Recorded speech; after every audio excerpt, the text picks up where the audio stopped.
lightning. It is good for you. Your father was Frankenstein, and your mother was the lightning.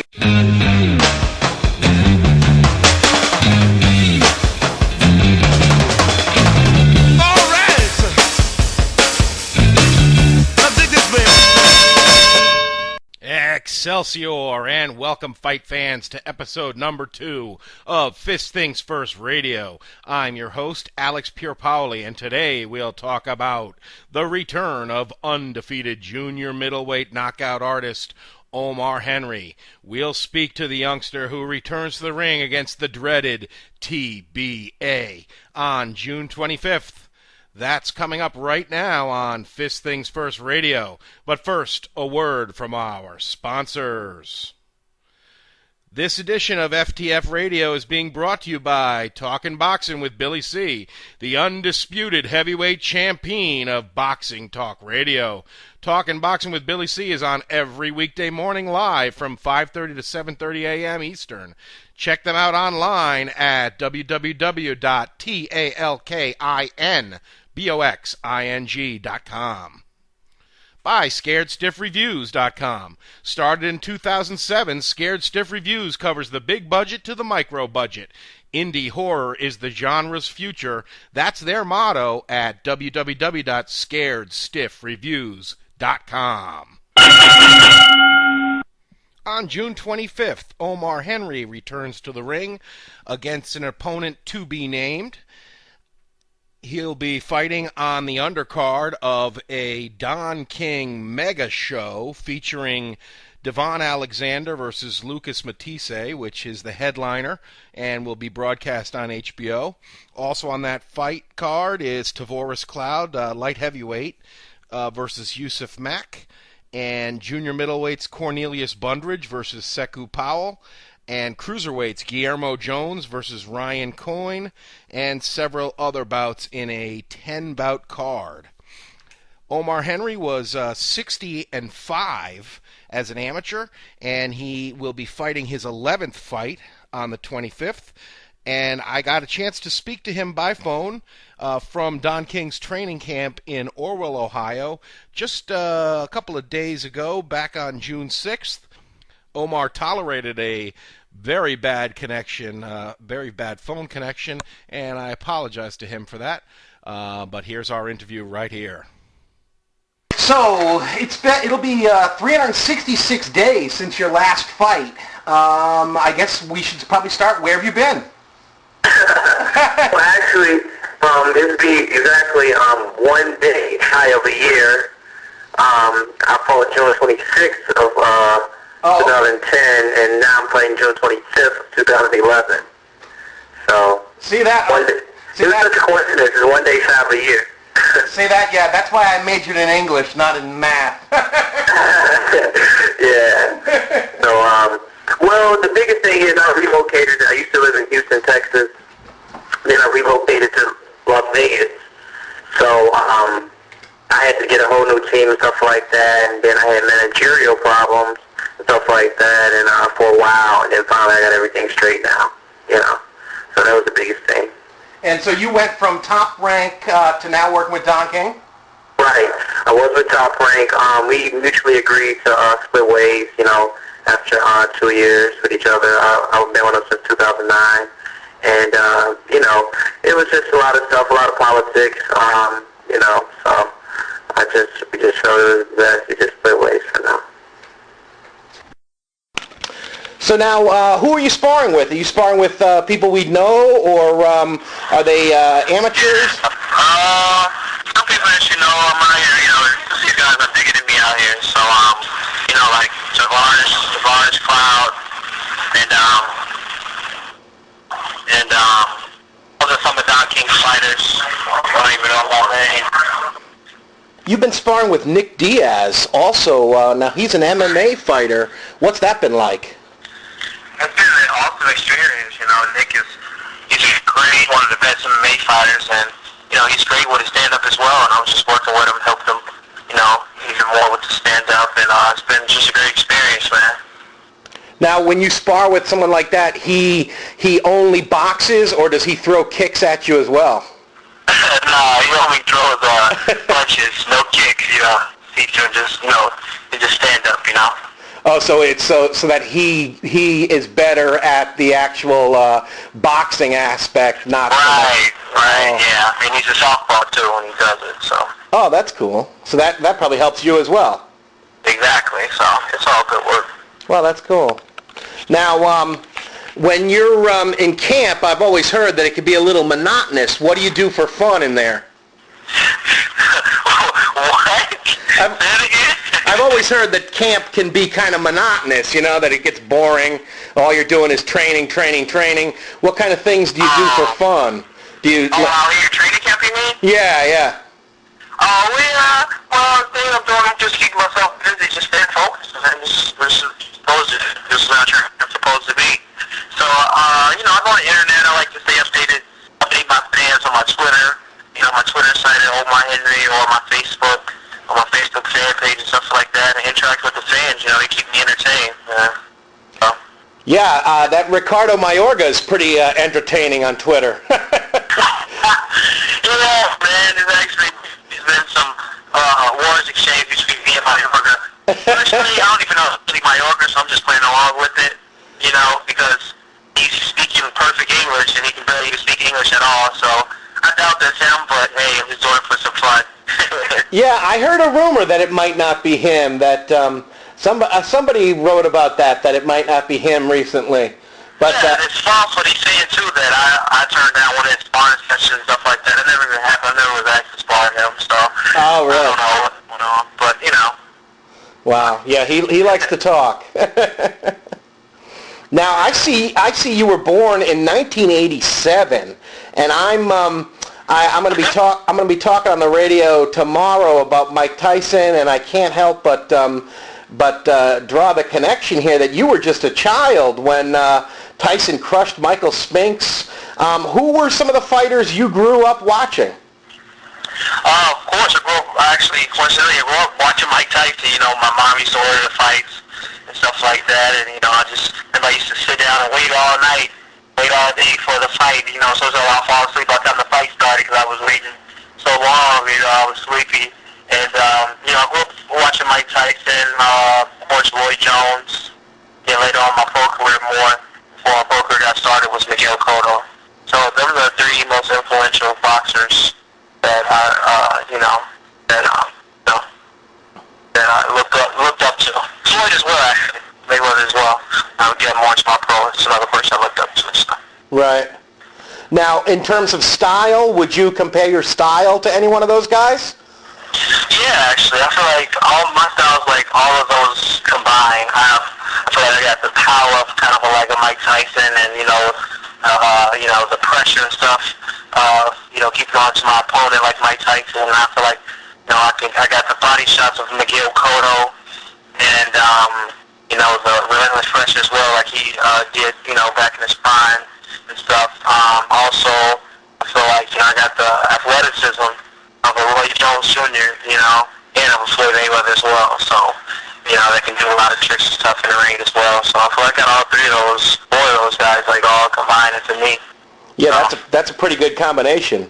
Yeah, I mean, from what I've watched of you on YouTube, I can definitely see that Cotto influence, like you said, because you're a really good power body puncher, and you really do put a lot of pressure and break guys down. Yeah, he's definitely. I remember ordering his whole DVD collection back when I was an amateur, right before I turned pro and stuff, and I just really looked up to him even more, to help me. Because with the pro style, because I know the amateur style, so I'm going to work on pro pity pat. And I watched Cotto fight and stuff like that. I'm like, man, this guy needs to really, look at more because he has a great style, and I feel like I can do that. And, I just kind of took after more with him. Right. Now you like the pro style better than the amateurs? No doubt about it. Of your 10 fights, you've stopped 8 guys, but it looks like you've put every one of them on the canvas. Where does all that power come from? I don't know. It's just natural, I think. Just, being from where I'm from, my family genetics. I was talking. I was just left Chicago. I'm from, and we were talking about family. Like, yeah, we always been street fighters in the family, and we always was hard punchers and stuff like that. So I just think it's genetics. It's just naturally strong, I guess. Now, I do push-ups. Oh, you do? I think that helps too. I was just always, I don't really even know I had that much power until I turned pro, because, amateurs, you learn to just throw flurries of punches, not sit down on your punches. So I started sitting down on my punches and staying there. I found out, like, a couple trainers said, man, you got power. And I kind of laughed, like, yeah, right, I never heard that before. And then, I guess, it showed. Wow. Now, have you, because I saw something on the net, at one point, did you spar with Manny Pacquiao? Yeah, it was first, I was chosen to spar him against, him versus Middleweight, who was about to fight Miguel Cotto, but I didn't, I chose not to. It was more got to do with my manager at the time. They didn't want me to. Plus, I was going to college at the time and stuff like that. And later on, actually, for this Mosley fight, got a chance to spar him, but only just for a day, though. Oh, wow. What was that like?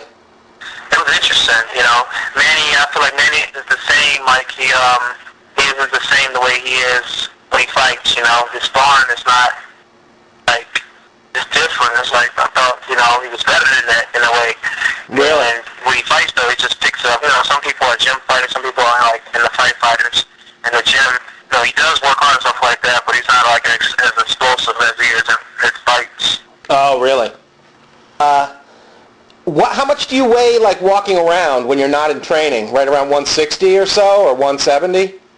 Yeah, I walk around probably like around 170 something when I'm not training. Wow. So then you just diet down to get to 154. You said you lost 5 pounds just in today's workout? Yeah. Once I started eating the right stuff, I lose all the weight off immediately. Just so I started eating right and everything, and. But when I fight, let's say I'm fighting on 156, I rehydrate back up to like 168, 170.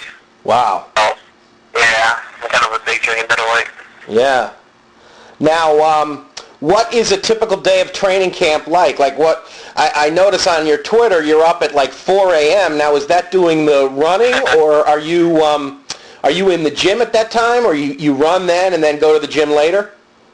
Yeah, it all depends. Sometimes I'll switch it up, I run at 6 something in the morning, or sometimes I just get up and I just feel like training running at 10, so I might just train like at 4 o'clock in the morning, just start doing a little, be sitting in the bags and stuff like that, and just keeping the weight off and just staying active, because, this training camp, you never train too much.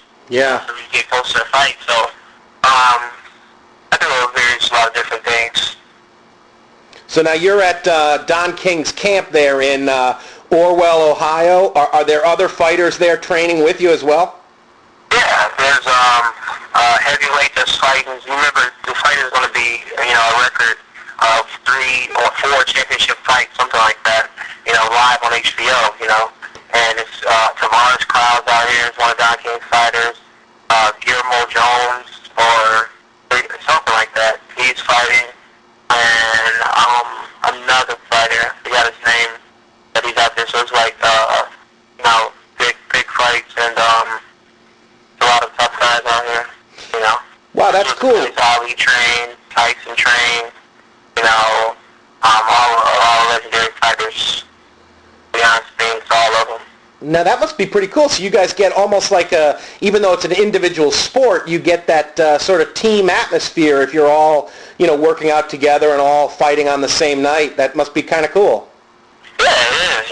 Everybody's encouraging each other, and it's all, like family out here. We all eat together at the same time and laugh, joke. It's just really good atmosphere out here. And what was for dinner tonight? Well, I had a salad. I had a salad myself, and they were serving like some beans or something like that, and it was something else. I don't even know, some kind of meat. I don't even know what it was. Wow. Well, yeah. And some more stuff like some vegetables and stuff like that. Yeah, it's funny to hear because I do the Blast from the Past on Wednesday on on Talking Boxing with Billy C. So I'm always researching old fight reports and reading old articles from like 1910, 1920. And, back then all they used to push on fighters was, eat a steak, eat a steak. And now we know so much more about nutrition. We realize that, look at somebody like Tim Bradley. When he's in training camp, he eats a completely vegan diet. So, we know so much more about nutrition now. It's interesting to see how much diets have changed. Yeah, Tim Bradley, he's a nice guy. He's so humble. We were talking about a lot of different things in boxing. Man, he's always ready for his fight. So, I told Tim one time, I said, I'm going to come down here one day, man, and train with you. He said, you want to get out there, man. Ain't nothing to do out there. That's what it's all about.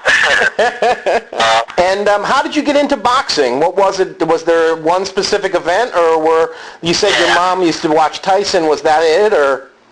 No, it was funny. I grew up watching fighting, just watching it and stuff like that. Obviously, being from Chicago, the south side of Chicago, I had fights every day and stuff. We fought all the time, so it just came natural to me.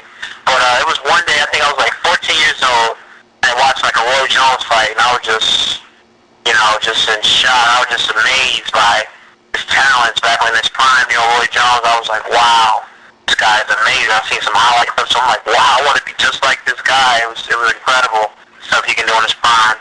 And from that moment on, that one time to watch the class I was in boxing, made me all the way up to where I am now. It's kind of funny. Oh, like what are you looking forward to in terms of fights this summer? You got your fight in June, the end of this month, and then we got a couple exciting fights. Are you looking forward to any of them? Like Amir Khan, Zab Judah, Vladimir Klitschko versus David Haye. Are you looking forward to any of those? Yeah, I'm a boxing fan. I'm definitely looking forward to David Haye versus Vladimir, because David Haye's also a nice guy. I chilled with him a couple times in Vegas together. He's really humble champion as well. I feel like he has the best chance out of everybody to beat the Klitschko's, Yeah. And he got the bunch of chance, so I'm really excited about that fight. Of course, Zab Judah and Amir Khan too. Zab Judah's definitely been a friend of mine too when I lived in Vegas. We actually live right across the street from each other. Oh, really? Kind of funny. Wow. Yeah. And he's always a nice guy, and I'm pulling for Zab on this one. Amir Khan hasn't really answered all the questions yet, and I think Zab Judah is going to, if anybody's going to test him, Zab will.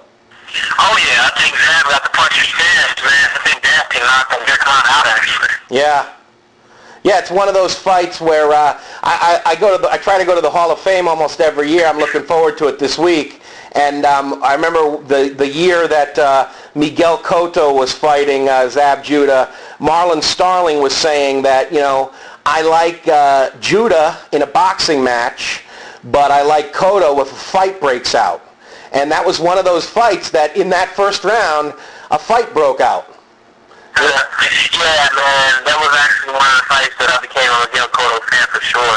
Yeah, so I'm like, man, this guy's amazing. He can get, it shows, in that fight, it shows what it is to become a champion. Yeah. Cotto was cut up. He was kind of losing on scorecards in the beginning, but he just kept pushing, and his will took over. It just shows his mental focus. Even if you lose or something like that, you just keep going. All the cuts, don't let it worry you. Just keep going. Just keep fighting like a warrior, and he kept doing it, and he stopped the Zab, and I just felt like, man, this guy's awesome, so. And that's Omar Henry getting a chance to talk to Fist Things First just a few weeks before he returns to the ring on June 25th.